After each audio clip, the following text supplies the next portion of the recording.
Hi, I'm Nate, 36, high school physics teacher, single dad, and apparently the designated servant of the Halpern family, at least until the day I finally snapped. Not dramatically, not with yelling or a thrown chair. Just quietly. In the middle of the ICU. While my 12-year-old daughter fought for her life and my dad called to ask why I wasn't setting up my sister's engagement party. Let me rewind about 14 hours. Maya, my kid, my whole universe, was admitted to the ICU after a severe asthma attack spiraled into respiratory failure. 1 minute she was wheezing in the car, the next we were sprinting into the ER while nurses shouted for a ventilator. If you've never watched your child get intubated, let me tell you, time stops. The world disappears. Every sound gets sucked into this cold vacuum of fear where you're convinced one wrong breath will be the last one they ever take. By 5 a.m. she was stabilized. Machines doing the work her body couldn't. And I had been sitting beside her bed so long the plastic chair had molded into the shape of my spine. I hadn't eaten. I hadn't slept. I hadn't unclenched my jaw in hours. I was just there, holding her tiny hand, counting her breaths like that would keep her alive. Then my phone buzzed. Dad. I ignored it. He called again. Ignored. Called again. Fine. I stepped into the hallway, cold, fluorescent, practically humming with quiet panic, and answered. Yeah? He didn't even say hello. Nate, where are you? We need you. The engagement party setup is today. Your mother can't lift the tables alone. For a second, I honestly thought I misheard him. Dad?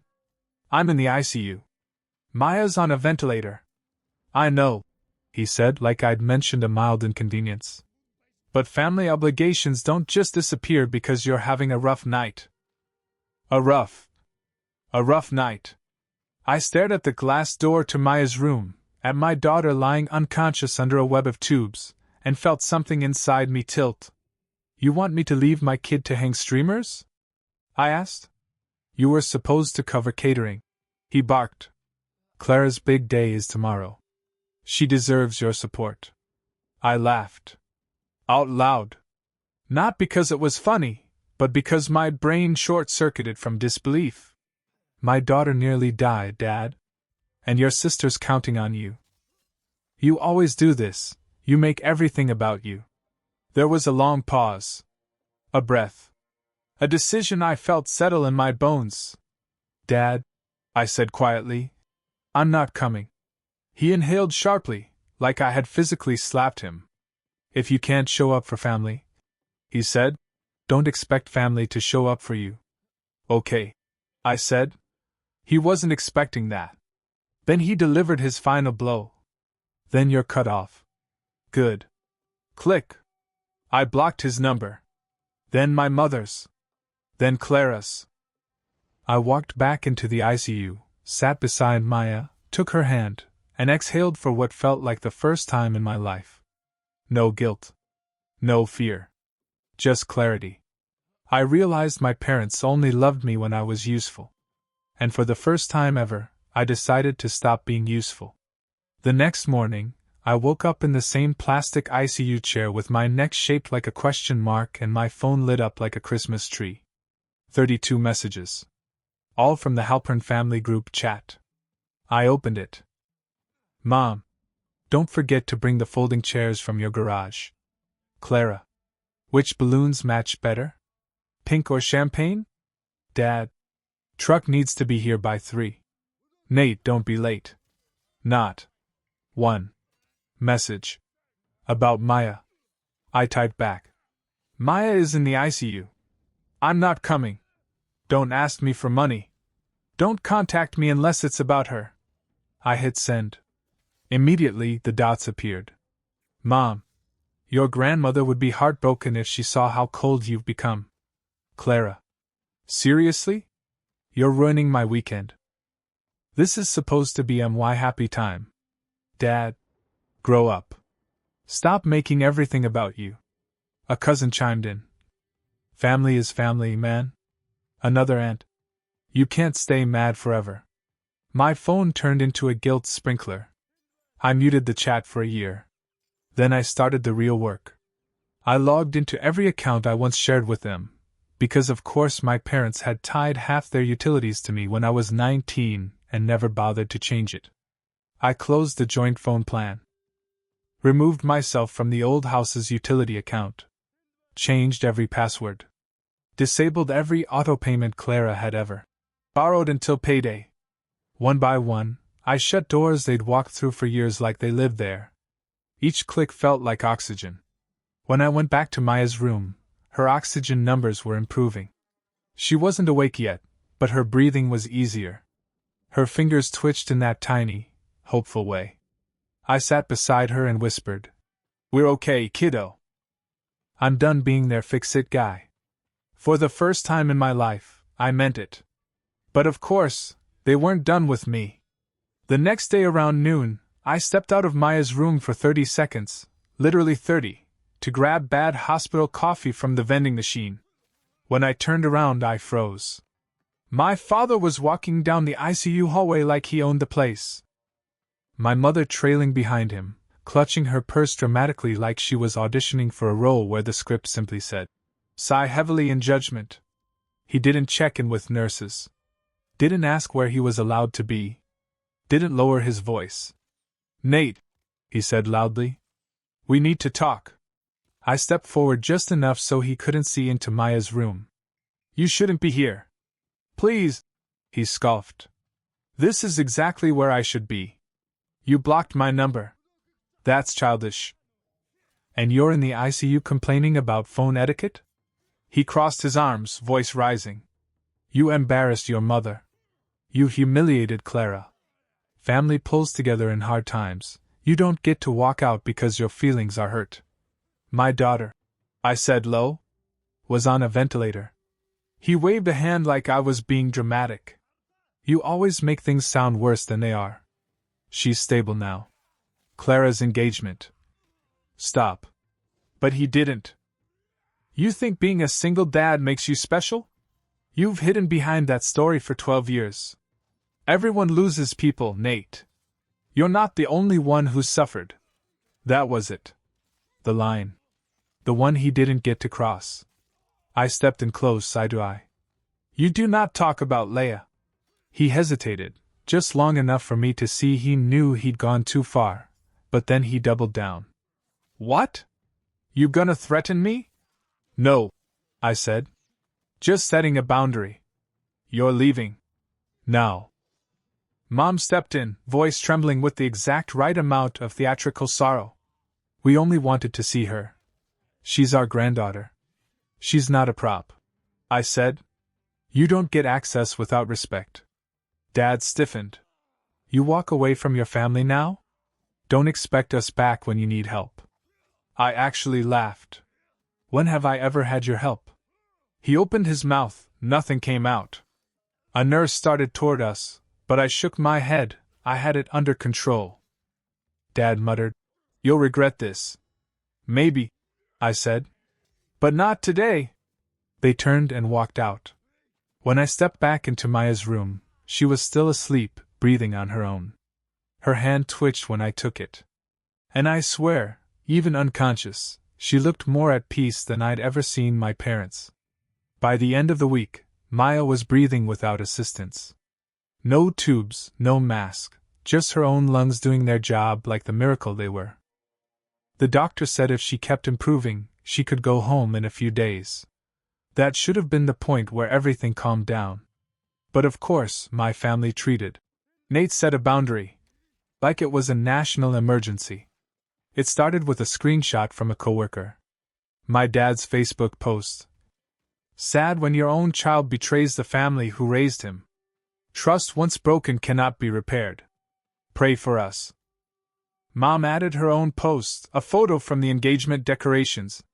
"Thankful for those who still believe in family." Then Clara, oh Clara, posted on Instagram. "Some people forget who fed them when they were hungry. But God sees everything." No tagging, but she might as well have put my name in flashing neon above a clown emoji. I put my phone down. Felt absolutely nothing. Then the second wave hit. The financial fallout. 2 declined transactions popped up on my old credit card, one that should have been dead years ago.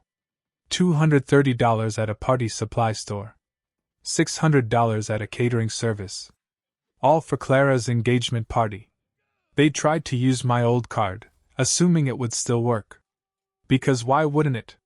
Nathan will pay. Nathan always pays. I called the bank immediately. The rep pulled up the transactions. Do you recognize the merchants? I recognize the entitlement. She didn't laugh. Probably not supposed to.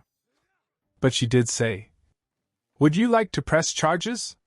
No, I said. Just shut everything down. Then I spent the next hour cleaning up the digital mess of my upbringing. Cancelled the ancient family phone plan that I was still magically paying for. Removed my name from utilities at my parents' house, a house I hadn't lived in since George Bush was president. Changed every password, recovery email, PIN, and backup number. And because the universe has a twisted sense of timing, Clara texted me from a new number, Ryan's. You didn't have to go nuclear. You're embarrassing us. I responded. I'm not your bank. I'm your brother. There's a difference. She fired back something long, emotional, dramatic. I blocked her mid-paragraph. That night, sitting in the hospital chair while Maya slept, I finally felt something resembling peace. Not relief, peace. Like the first quiet breath after years of noise you didn't even realize you were living inside. Maya stirred, half awake. Dad? I'm here. Are we going home soon? Yeah, kiddo. Soon. And pancakes first? I smiled. Pancakes first. Maya came home on a Thursday. The apartment felt like a real place again, not a crisis headquarters.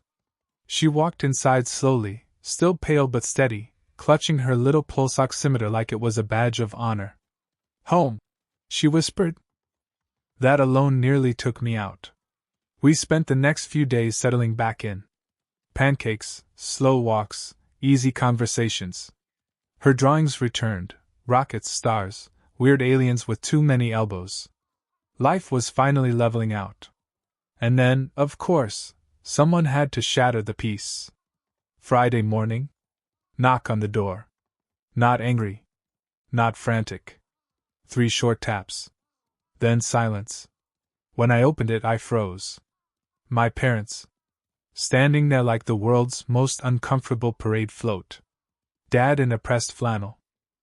Mom holding a neatly wrapped box like a peace offering from a kingdom that still believed it ruled mine. I was 2 seconds from shutting the door. When Maya ran past me. Grandma! Grandpa! She hugged them before I could say anything. And that was the part that got me. Her face was so bright, so excited, that telling them to leave felt like punishing her for their mistakes. I stepped aside. 5 minutes, I said. Short visit. Dad nodded, surprisingly quiet. Mom handed Maya the box. She tore into it, and gasped. The telescope! The one from the catalog! She held it like treasure. Like the universe had just delivered her a front-row ticket to Jupiter. She hugged them again and dashed to her room to find a spot for it. The moment she was out of earshot, the air tightened. Dad cleared his throat. We didn't come to fight, he said. Good first line. New material. Unexpected. Mom added softly. We made things harder. We know that. Dad nodded. I pushed too hard. I always have. I thought control meant stability. I was wrong. I crossed my arms. Then why all the posts? The messages?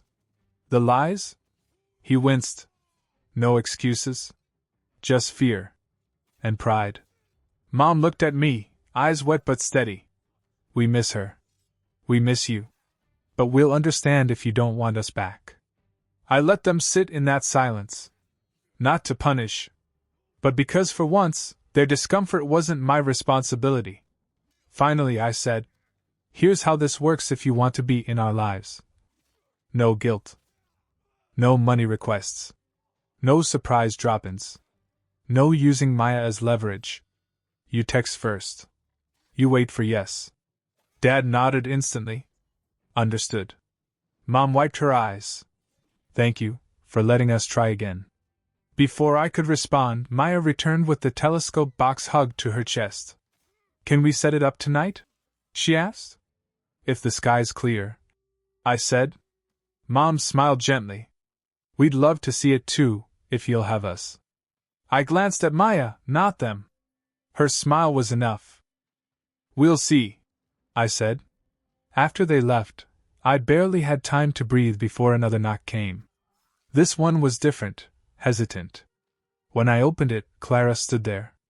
Ryan next to her, hands in pockets, looking like a man who regretted agreeing to this errand. Clara took a shaky breath. Can we talk? Clara stepped inside like the floor was made of eggshells and every step might crack her chances of forgiveness. Ryan lingered behind her, doing that supportive partner half-nod men do when they know they're merely background characters in the emotional climax. Clara twisted a ring on her finger. I was selfish, she said without waiting for prompting. I made everything about me. Even when Maya was in the hospital, I acted like my weekend mattered more. She swallowed hard. I posted things I shouldn't have. I dragged you online. I used you, Nate. For years. I know sorry won't fix it, but I also don't want Maya growing up thinking we hate each other. Before I could answer, Maya peeked from the hallway. Aunt Clara? Clara's face crumpled. Hey, kiddo. Maya walked over, folded her arms the same way I do when I'm skeptical. I didn't think you hated us, she said. I just didn't like when everyone was mean to Dad. Ryan made a sound halfway between a cough and a gasp. Clara blinked twice, then wiped her eyes with the sleeve of her hoodie. You're right, she whispered. We were mean. And you didn't deserve any of it. Then Maya did something that punched straight through every wall, every wound, every jagged piece of family history. She handed Clara a piece of paper. A drawing. A cartoon rocket labeled Family, Trying Again. Clara stared at it like it was the first olive branch she'd ever been offered. Thank you, she said, voice breaking. I took a breath. Listen, I said. If you want to be part of our lives, you have to understand this. I'm not your backup plan anymore. No loans. No last-minute emergencies. No guilt. No taking advantage because you assume I'll fix everything. Clara nodded quickly. I don't want anything from you except a chance to do better. To be better. Okay, I said. But trust grows slow. You'll have to earn it. I will, she whispered. They left quietly, and for a moment the apartment felt still, like the universe was inhaling between chapters. That evening, the sky was clear enough for stars.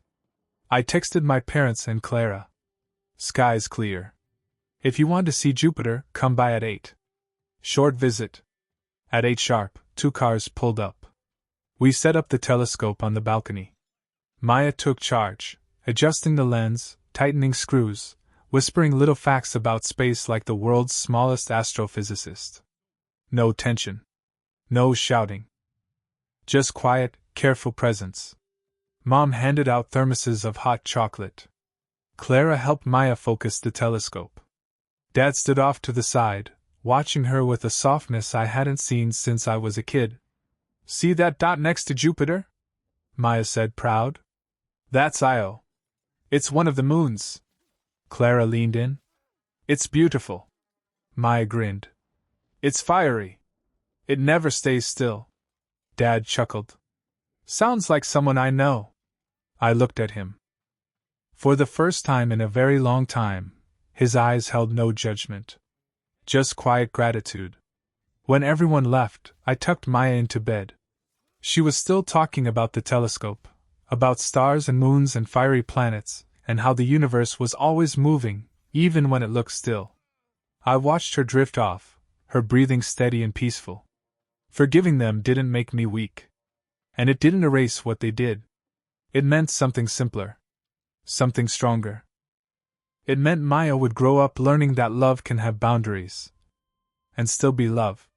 And for the first time in my life, I wasn't choosing between peace and family.